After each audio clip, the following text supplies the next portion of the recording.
Assalamu alaikum everyone. I hope all of you are doing well. So in this video, I will be explaining about William Wordsworth and his literary criticism. So let's start. So William Wordsworth was born on April 7, 1770 in the village of Cockermouth, Cumberland. His father was an attorney who belonged to the class of landed gentry. Wordsworth was therefore able to secure a university education and entered Cambridge in 1787. After his graduation in 1791, the young and enthusiastic Wordsworth departed to France that was at that time in revolution, and a new nation was in process of birth.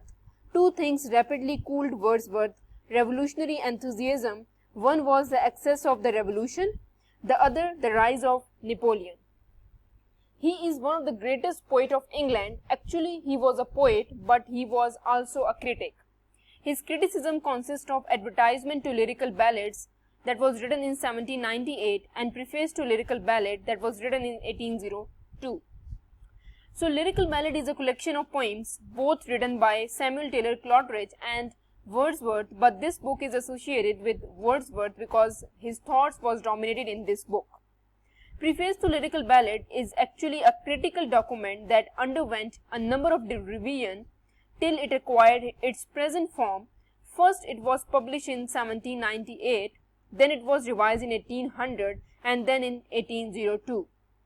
First revision is in 1798 where Wordsworth actually stated the main points of his arguments.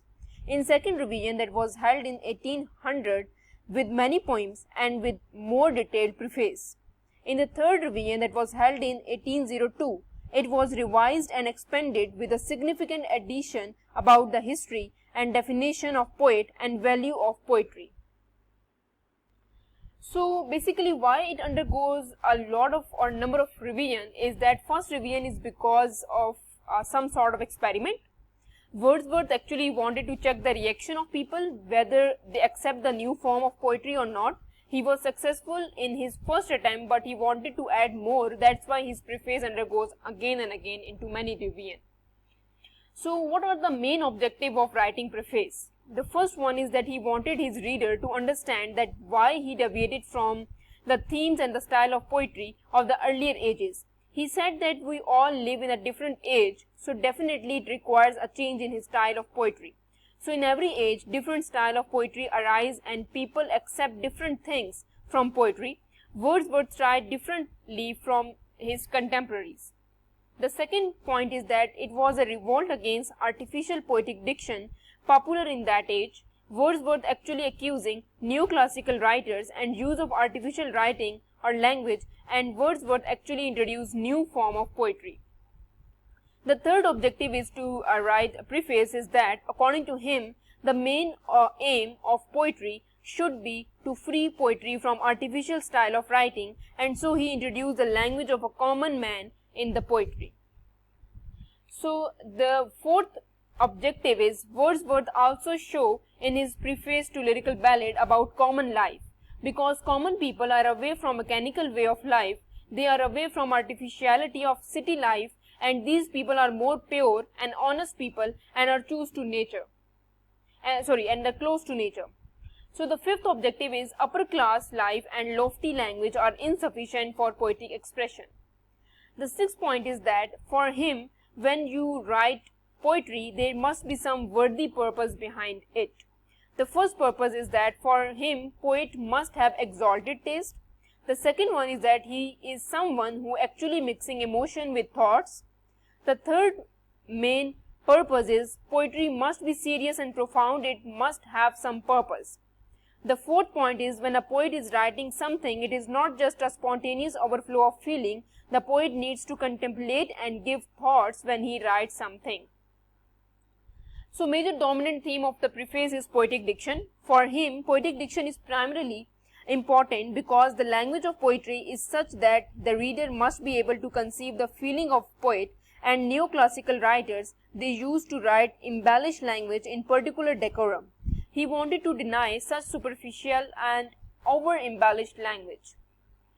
The second basically point in that poetic diction is that he wanted to write about low and rustic life and people, because he think that passion of such life is better expressed using common language, he believed that poetry communicates truth and that truth can only be achieved by the portrayal of common life in their own language.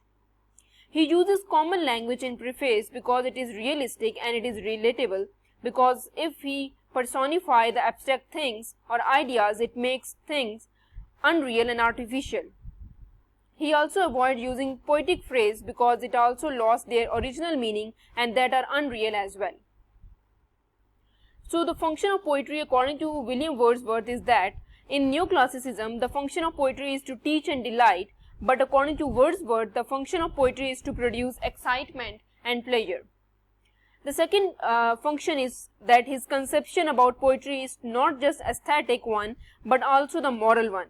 Aesthetic is like meter, rhyme that adds or give more information about poetry, while moral one is that understanding of truth, realization of truth, understanding of human life that comes when poet continually tries to connect with nature.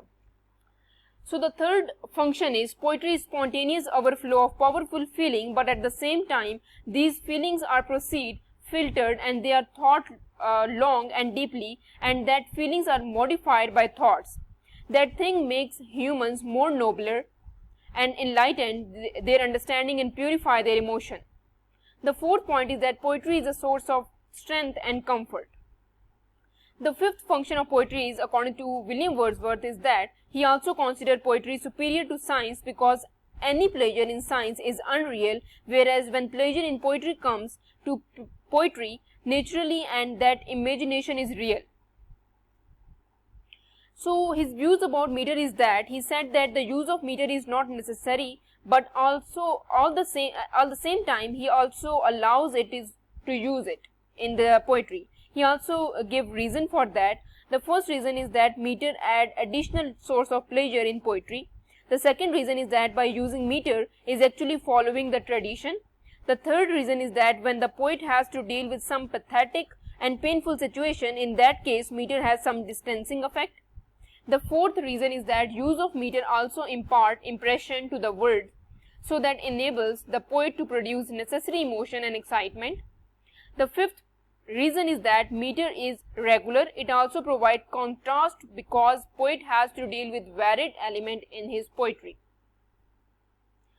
So about poets in his preface, he said, in his preface he discussed the definition, qualification and function of poet.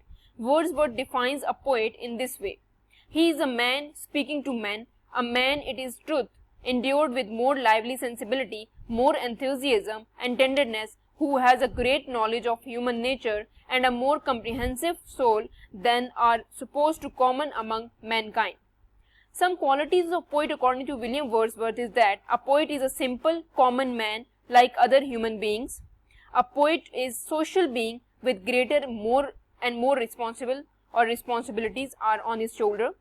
The third quality is every poet must be a teacher, and he himself considered as a poet and he wanted to impart the knowledge to the people.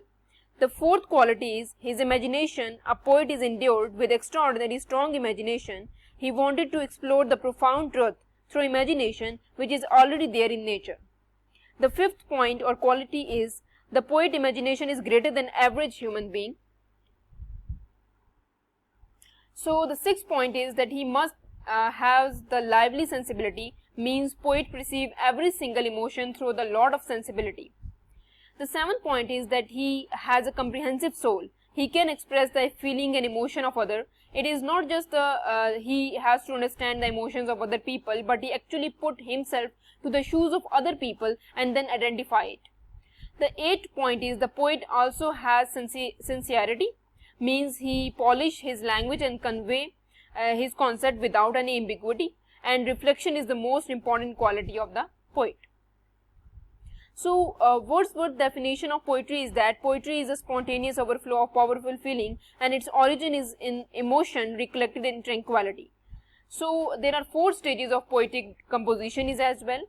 The first one is observation. Observation and perception of some objects, its characters and incident sets a powerful emotion in the mind of the poet.